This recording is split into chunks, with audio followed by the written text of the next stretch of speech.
تو آنے والا نوح آیا اللہ کے یہاں سے، اپنے ساتھ ایک ساتھی لایا. جانتے ہو اس کے ساتھی کا نام کیا ہے؟ نہیں، میں بتا دوں. اب میں بتاؤں گا، میری تقریر مکمل. یہی ہے، 3 چیز یاد ہو گئی، میری تقریر ہو گئی.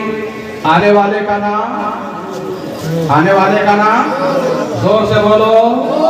جب نور ہوگا تو روشنی، نور ہوگا تو اجالا ہوگا. اسی لیے تو یہ صبح بہارا ہے. صبح طیبہ میں ہوئی بٹتا ہے باڑا نور کا، صدقہ لینے نور کا، آیا ہے تارا نور کا. اجازت ہے تھوڑی سی تقریر کر لوں؟ کر لوں. کتنے لوگ سننا چاہتے ہیں؟ ہاتھ اٹھائیں. آنے والے کا نام کہاں سے آیا؟ کیا لایا؟ ساتھی کا نام بھول گئے؟ ساتھی کا نام قرآن. ساتھی کا نام کیا ہے؟ قرآن. اب ایک ساتھی کے بارے میں، کسی کے بارے میں جاننا ہو تو اس کے ساتھی سے پوچھا جاتا ہے، تم اس کے ساتھ رہتے ہو، بتاؤ نا تمہارے ساتھی کا حال کیا ہے، تمہارے ساتھی کا گھر کیسا ہے، تمہارے ساتھی کی جلوت کیا ہے، تمہارے ساتھی کی خلوت کیا ہے. صبح بہارا میں بیٹھے بیٹھے اگر ہم قرآن سے پوچھیں، اے قرآن تو بتا تیرے ساتھی کا چہرہ کیسا ہے، تیرے ساتھی کی آنکھیں کیسی ہیں، تیرے ساتھی کے کان کیسے ہیں، تیرے ساتھی کا ہاتھ کیسا ہے، تیرے ساتھی کی زبان کیسی ہے، تیرے ساتھی کا سینہ کیسا ہے، تیرے ساتھی کا اخلاق کیسا ہے، تیرے ساتھی کا کردار کیسا ہے، تیرے ساتھی کی رفتار کیا ہے، تیرے ساتھی کا بولنا کیسا ہے، تیرے ساتھی کا چلنا کیسا ہے، تیرے ساتھی کا کھانا کیسا ہے، تیرے ساتھی کا رہنا کیسا ہے، تیرے ساتھی کا سہنا کیسا ہے. صبح بہارا میں بیٹھ کر اگر ہم قرآن سے کہیں 1400 سال کے بعد ہم نے دنیا میں قدم رکھا ہے، ہم نے ان کے چہرے کو نہیں دیکھا، ہم نے ان کی آنکھوں کو نہیں دیکھا، ہم نے ان کی زبان کو نہیں دیکھا، ہم نے ان کے ہاتھوں کو نہیں دیکھا، ہم نے ان کے چلنے کو نہیں دیکھا، ہم نے ان کے اٹھنے بیٹھنے کو نہیں دیکھا، ہم نے ان کی زندگی کی اداؤں کو نہیں دیکھا. اے قرآن تو بتا دے تیرے ساتھی کی آنکھیں کیسی ہے، تیرے ساتھی کا چہرہ کیسا ہے، تیرے ساتھی کا سینہ کیسا ہے، تیرے ساتھی کا اخلاق کیا ہے. تو قرآن کی ایک ایک آیت بول رہی ہے. وہ دعا پڑھو گے چہرہ مصطفیٰ نظر آئے گا، واللیل پڑھو گے زلف مصطفیٰ نظر آئے گا، الم نشرح لک صدرک پڑھو گے سینہ مصطفیٰ نظر آئے گا. تکبیر، نعرہ رسالت، جشن عید میلاد النبی، نعرہ تکبیر، نعرہ رسالت. جس کی شان یہ بیان کرنا ہے قرآن، کبھی اس نے نہیں کہا کہ میں اللہ کا نبی ہوں، میں اللہ کا رسول ہوں، کبھی نہیں کہا. 20 سال کی زندگی گزر گئی، 30 سال کی زندگی گزر گئی، 40 سال کی زندگی گزر جانے کے بعد بھی عالم یہ ہے، نہیں بتایا کہ میں اللہ کا نبی ہوں، نہیں بتایا کہ میں اللہ کا رسول ہوں، نہیں بتایا کہ میں ہی مقصد کائنات ہوں. مگر مکے کے گھر گھر سے آواز آتی ہے، جیسے محمد ہے ویسا، سبحان اللہ، جیسے محمد ہے ویسا کوئی نہیں، کوئی نہیں. لوٹ کھسوٹ کا زمانہ، چوری ڈکیتی کا زمانہ، کفر کا زمانہ، شرک کا زمانہ، جہالت کا زمانہ، جاہلیت کا زمانہ، فطرت کا زمانہ. اس بھیانک دور میں آواز آتی ہے محمد امین ہے، محمد صادق ہے، محمد جیسا کوئی نہیں، کوئی نہیں، کوئی نہیں. ایک مرتبہ اعلان کر دیا، لوگوں میں ہی اللہ کا نبی ہوں، میں اللہ کا نبی ہوں. قولوا لا الہ الا اللہ، قولوا لا الہ، زور سے بولو، لا الہ الا اللہ. نعرہ لگائیے، نعرہ تکبیر، نعرہ رسالت. جشن صبح بہارا کانفرنس، نعرہ جو نبی کی نعت پڑھے گا وہ شان والا نہیں ہوگا تو کون ہوگا؟ ہے نا؟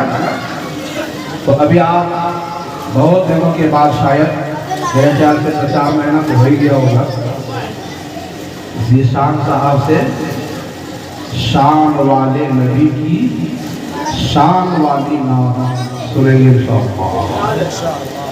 میرے نبی نے کہا لا الہ الا اللہ کہو، نہ لات خدا ہے، نہ منات خدا ہے، نہ حبل خدا ہے، نہ پہاڑ خدا ہے، نہ دریا خدا ہے، نہ آگ خدا ہے، نہ مٹی خدا ہے، نہ لوہا خدا ہے۔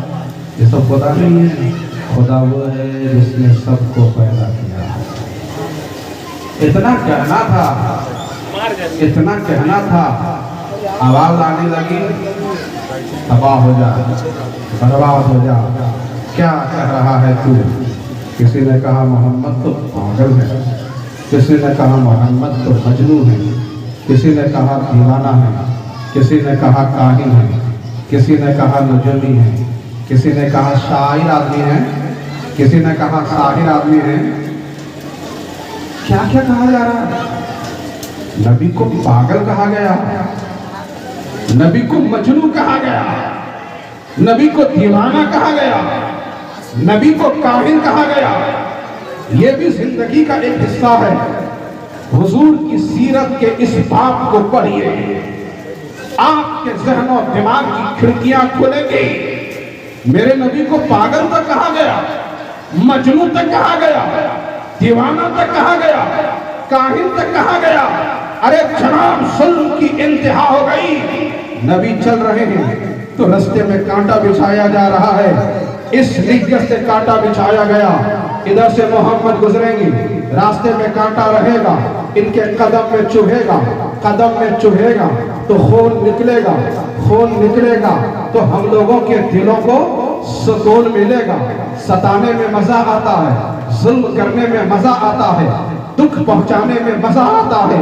کونین کے دولہا کے تلووں میں کانٹا چبھانے کا مقصد ہے، مگر انہیں کیا خبر جن کے رستے میں کانٹا بچھایا ہے ان کی شان کیا ہے۔ میرے پیغمبر نے جب ان بچھے ہوئے کانٹوں کو دیکھا تھا تو راستہ نہیں بدلا تھا، انہی بچھے ہوئے کانٹوں پہ قدم رکھ کر کے کہا تھا مکے والوں پہچان لو، جیسے پھولوں کے نبی محمد ہیں ویسا ہی کانٹوں کے بھی نبی محمد ہیں۔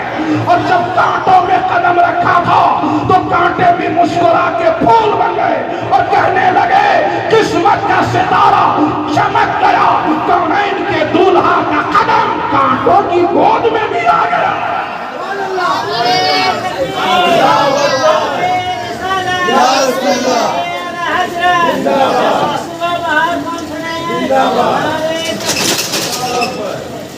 ایک دشمن نے پتھر پھینک کے مارا، نبی کی پیشانی پہ لگا، نبی نے بد دعا نہیں کیا، نبی نے بدلہ نہیں لیا، نبی نے انتقام نہیں لیا، راستہ بدل لیا، گھر کی چوکھٹ پہ قدم رکھ دیا، گھر کے اندر خاتون جنت سیدہ کائنات طیبہ طاہرہ زاہدہ متقیہ عابدہ حضرت فاطمہ الزہرا کی نظر پڑ گئی۔ اللہ یہ خون کیسے نکلا؟ کیا کسی نے تکلیف پہنچایا؟ بد دعا کرنا چاہا تو رحمت للعالمین نے رحمت بھرا ہاتھ اٹھایا، خبردار بیٹی تو رسول کی بیٹی ہے، تیری زبان پاکیزہ ہے، اس زبان پہ کہیں بد دعا آ گئی تو اللہ کا عذاب نہ آ جائے۔ میں عذاب لانے والا نبی نہیں ہوں، میں تو رحمت للعالمین بن کر کے آیا ہوں۔